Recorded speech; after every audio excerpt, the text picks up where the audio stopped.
Good morning, everyone. Greetings in the name of the Lord Jesus. Welcome back, Mark.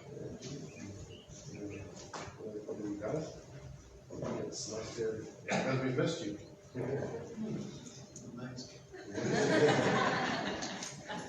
Believe it or not. Yeah. What I have in my heart to share this morning is about how to even explain it, but see as we go along, it's just about perspective and about attitude and about how we receive things and how we take things. You know, that's the one thing the Lord has given us is free will, right? And you know, you cannot really change the circumstances in life that are thrown your way, but you decide how you react to them. No, you can't blame anybody else for the way that you react to situations, no matter what it is. And just some people in the Word and some examples, which I'll get to just now, but I just saw this saying recently that made me think, you know, you can complain that rose bushes have thorns, or you can say that rose bushes have beautiful roses. And it's which way you look at it. And both are true, but it's which one you focus on. It's, you know, like this life. This life is tough. This life is hard. We don't need to tell anybody that we all know that. We're all in the same life. We're all in the same 2020. The turmoil in the world, the turmoil everywhere. Economically, everything, politically, we don't know if tomorrow we might be in a world war, you know, with the world events, what's going on. But we all have the same, choice how to react to it. You can either get, and I was looking at the children of Israel, you know, that they were in the place of Egypt where they were slaves, right? And they cried out to the Lord, and they wanted to be freed from them. And you know, the Lord freed them out of it, and they were brought into the wilderness. And the wilderness wasn't an easy place to be in. And you know that straight away they started murmuring against the Lord. They just went a few days' journey, and already they didn't have water, and they murmured and they complained. And you know, they were all in the same wilderness, they were all under the same conditions, but they didn't all have the same attitude. And you know, you can also you can look at it in two ways. You can think, oh, they were in the wilderness, they had no comforts, they were in blazing heat, they had this, they had that. And you can look at the thorns in that sense. Or you can look at the fact that God rained food from heaven for them every morning. They didn't have lack. He made water to come out of a rock for them. Their shoes never wore out. How's that? Imagine having a pair of shoes that you never wear out, like a pair of shoes like that. Right? Shoes that never wore out. And God protected them. And God saw them through the wilderness. But what did they do? They murmured and they complained every opportunity they got. And they actually, God freed them, and they turned around and said to Moses, which was actually they sang it to God, because Moses was speaking on behalf of God, said, "You've brought us here to die, and you've brought our children here to die." How's that? God actually freed them, but to turn around and make an accusation like that to God was hectic. To say, "You've brought us here to die." They had the wrong attitude. But there were two of them, Joshua and Caleb. There was a place in the book of Numbers that I wanted to read in Numbers 13. When they were still in the wilderness, and the Lord spoke to Moses, saying, "Send men, that they may search the land of Canaan." This was now the promised land, which I have given unto the children of Israel. "Of every tribe of their fathers shall you send a man, of the 12 tribes, every one a ruler among them." And Moses, by the commandment of the Lord, sent, and he just says the different names of these people that were sent. They represented each of the tribe.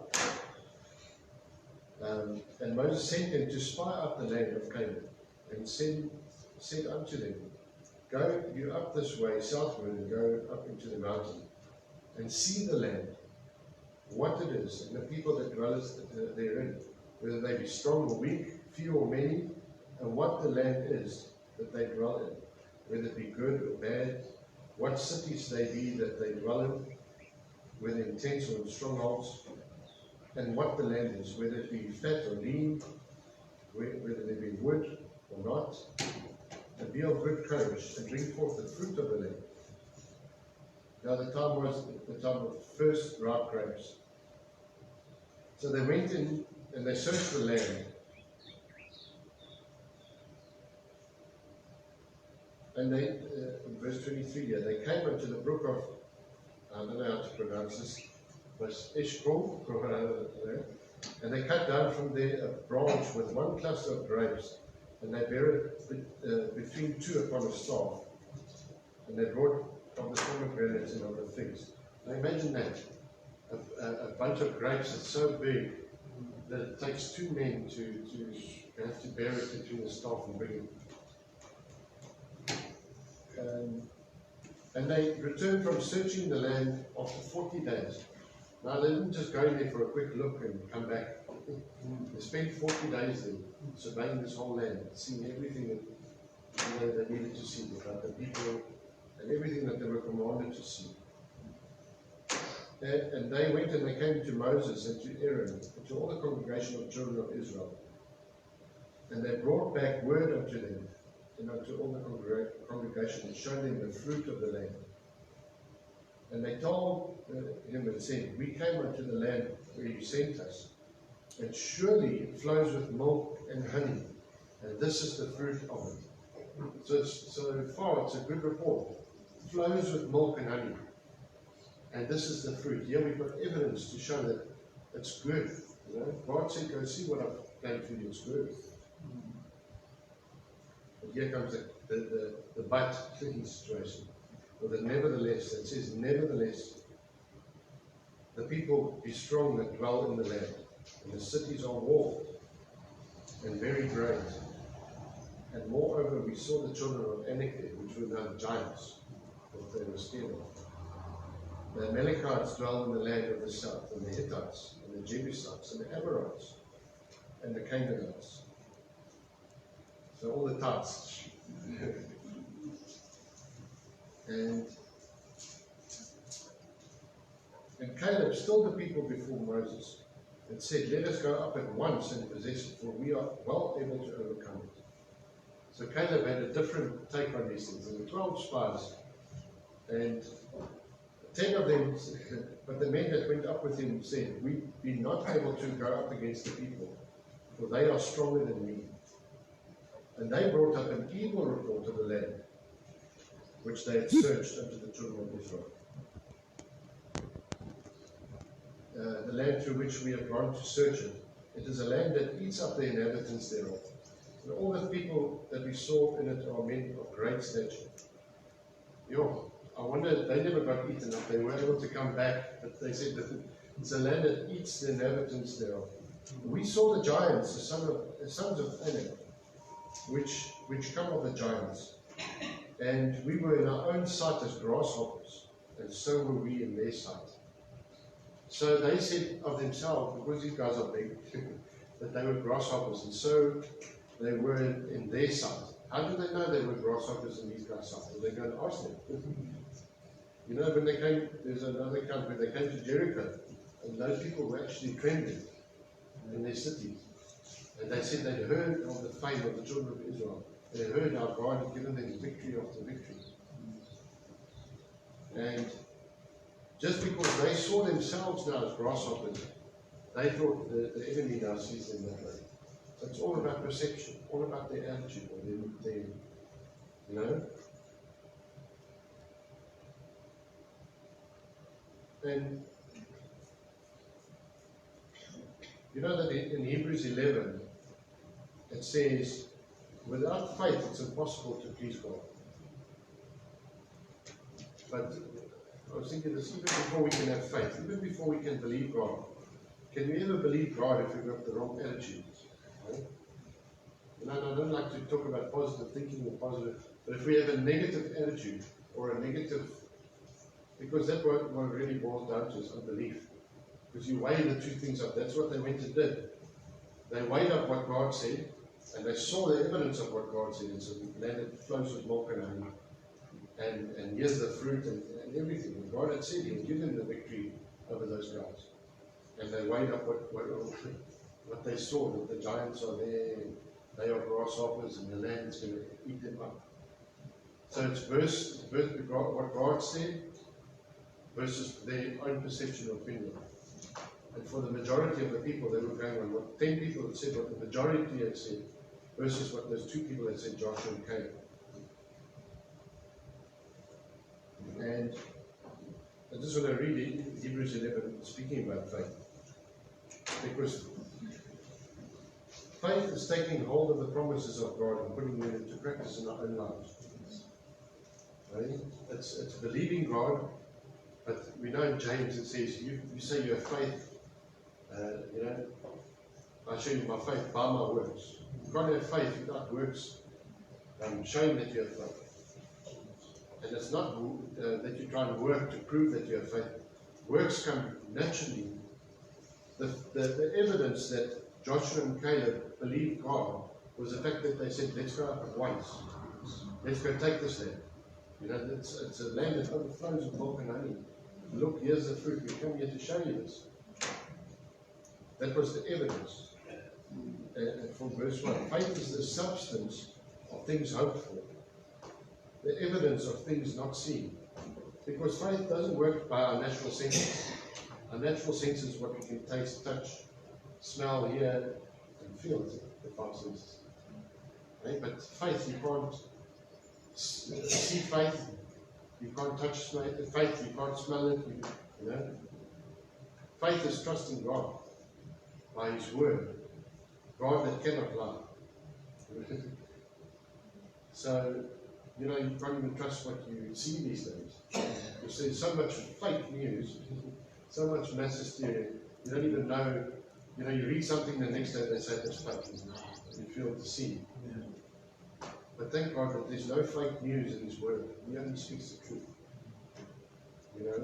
And who knows, maybe even these sons of Anak, it was the perception of these 10 guys that they were, unconquerable or giants. And Joshua and Caleb said, no. I think there's one place where he said, these people are like bread. Right? Let's go take them at once. And in Hebrews 11, there's a few examples of people that had faith. It says, for by it the elders obtained a good report. Through faith we understand that the worlds were framed by the word of God. And so the things which are seen were made of things which do, not made of things which do appear. So we know God is a spirit. He's not, we can't see Him now. So if we had to come into His presence now and look at this, I don't think we'd be able to stand, right? God is a spirit. And there's no little tag anywhere in the world that says made by God so many thousand years BC. But by faith we can see. Now, I like that there's a guy, Ray Comfort, and he debates with a lot of atheists. And he says to them, I can change your mind in a few minutes for being an atheist. He says to me, you see there's a building over there. He says, yeah, was there a boulder? He says, yeah. He says, how do you know there was a boulder? He says, well, there's a building. He says, even if the building is thousands of years old, was there a building? Yes. Because buildings just don't create themselves. There's a building, there's evidence that there was a building.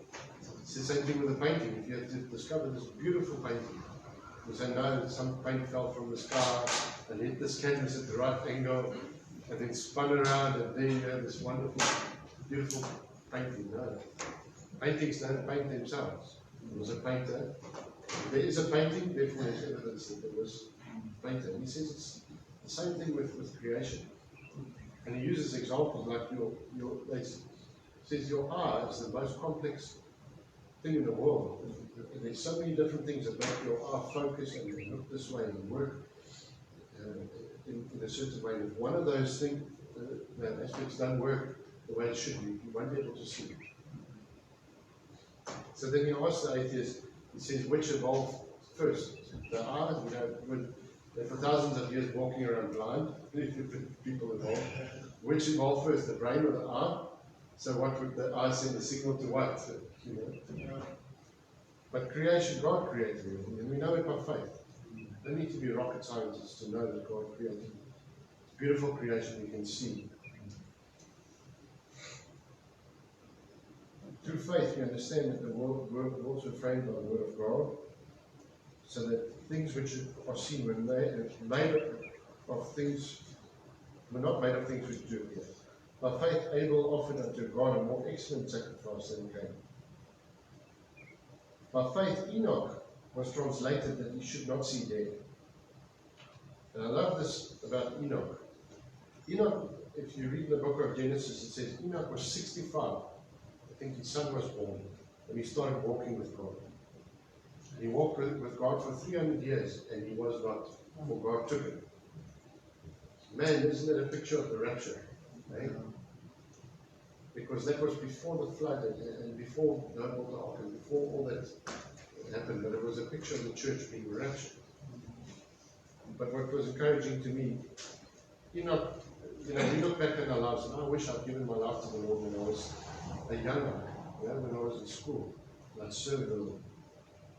But I was foolish. I'd heard the gospel only later in my life, through various circumstances, I came to know the Lord. But Enoch was 65 when he started walking with God. He walked with God for 300 years. So they lived a bit longer back then. And God took it. Right? And then verse 6 says, without faith it's impossible to please him. For he that comes to God must believe that he is, and that he is a rewarder of them that diligently seek him. The thing is, we will never diligently seek the Lord if we have the wrong attitude. If we focus on the hardness of the wilderness. And this wilderness in 2020 that because we've been saved out of Egypt. It's a picture of us coming to the Lord. We were in the world, Egypt, under the comforts of Egypt, the comforts of this world. We were lost in our trespasses and sins, but we were actually slaves. Right? And the Lord saved us out of it. And what's amazing with the children of Israel, the Lord brought them into this wilderness. There was no comforts for them to rely on, but God was there to be their comfort if they had only looked to Him. God was their provider. Instead of looking at the miracles that God was doing for them daily, keeping them alive. And I think, I heard long ago that people worked out the amount of water that they would have had to, and the amount of food. It was a staggering amount that God had provided to them every day. It was amazing. He didn't only provide for Joshua and Caleb and said to the rest, I'm not going to do anything. He provided for all of them. And the same too, God provides for all of us. And, back to the example that I used in the beginning of the rose bush and the thorns. We can look at this life and say, woe is me, times are tough. How do you make a living in 2020? All these things, economically, inflation is going through the roof. We're headed for a market collapse, and all these things that the media is telling us. Or you can look at this life as an opportunity to get to know Jesus, right? The rose, the lily in the valley, right? You can see this life as a chance to be born again, to have this relationship with Jesus, and to be like Enoch and be caught up, right? Which is not, I really believe with all my heart, is not too far off. That the trumpet will sound, and the dead in Christ will rise first. And we will be caught up to meet them in the air. And I don't think it's unfair that they get to go first. They've been waiting a bit longer than us. But we'll meet the Lord Jesus there in the end.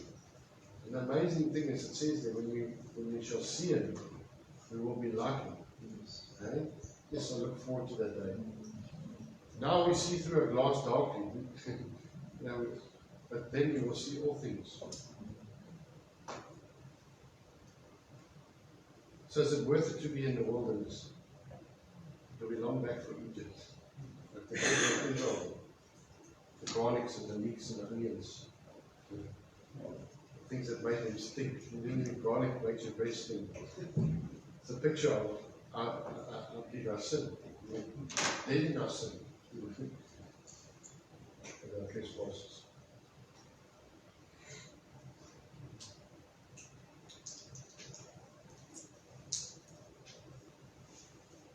And you know, there's many examples in the Word of different people that I think of Joseph. All the things Joseph had to go through. Man, he was a patient guy. Or was it that he was a patient guy, or was it that he believed God? He had a dream at a young age, and he told it to his family. His family didn't, his brothers were jealous of him. They said, "Oh, we're going to bow down to you." And they actually sold him into slavery. And then he landed up in prison after that, falsely accused. One thing after the next went wrong for this guy.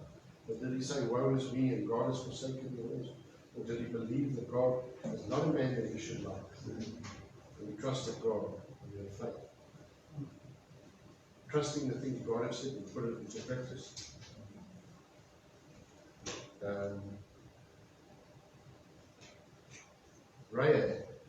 Rahab could have been like the rest of Jericho and said, "Woe is me." She'd heard the same stories of the children of Israel that destroyed and conquered cities, and she actually said that to the spies that came. "We've heard of the fame of you, and we've heard how God's given you the victories." But nevertheless, what was her response? She hid these spies. Right? She had a different attitude towards them. She could have given them over and said, "Here's the enemy." Called the guards of Jericho, and they could have taken them out. But she said no. And she hid them from those guys, and she said, "Remember me when they come to take Jericho." Because she did that, she was spared. Not only her, the whole family. And that's always so encouraging to me. Because, we all got friends and loved ones and family that we want to see saved. And we pray for them, and we long for them to be saved. But know this, that the Lord, He will work in their lives, and He will bring them to the place.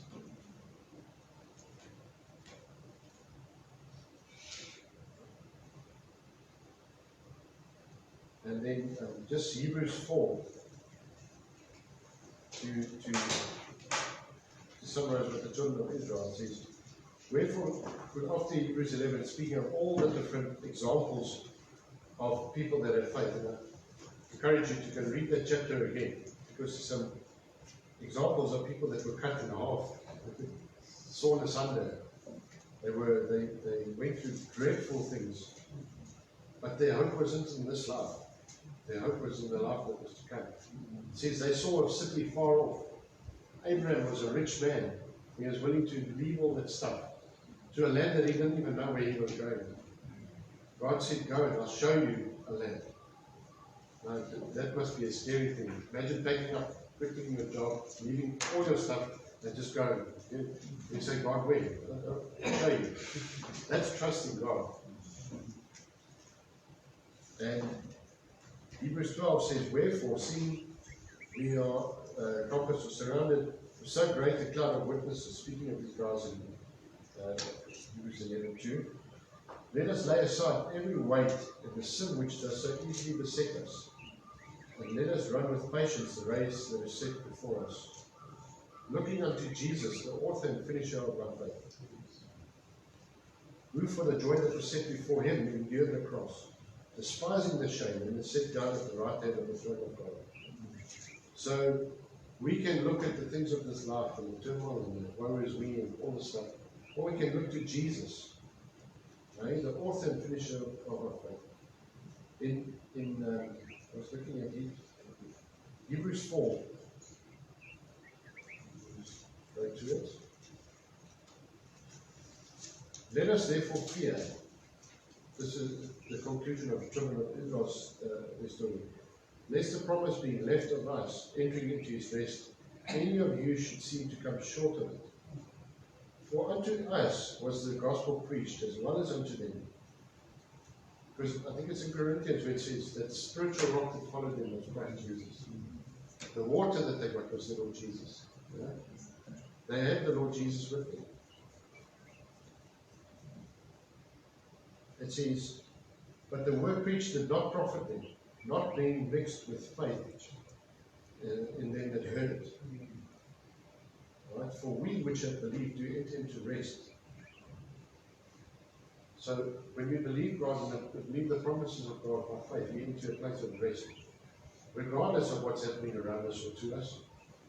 But the peace of God that surpasses all understanding keeps us in its situation. And it starts by believing that. So, roses or thorns for 2020, which one do we want to focus on? Jesus or this world? And we focus on the Lord Jesus because He's the one we're going to be with soon, forever and ever. I love that verse that says, and so we shall ever be with the Lord. He will never leave His side of me. I think nor will we ever want to ever be apart from the one that loved us so much, more than any family member or any person can ever love us. That He would give, come down to this earth and lay down His life and give His all for us. Okay? And do the mocking and the shame and the spitting and everything for us.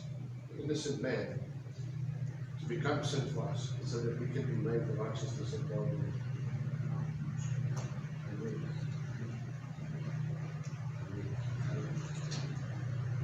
Pray for us.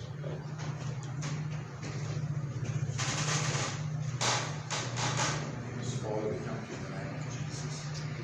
Again, Lord, we come to this morning, Father, Lord, we're ever so grateful, we're ever so thankful again this morning, Lord. Again, how you put such a wonderful picture before our hearts, Lord. You put such a wonderful picture in our hearts, Lord. And just be reminded just what a privileged people we are, Lord.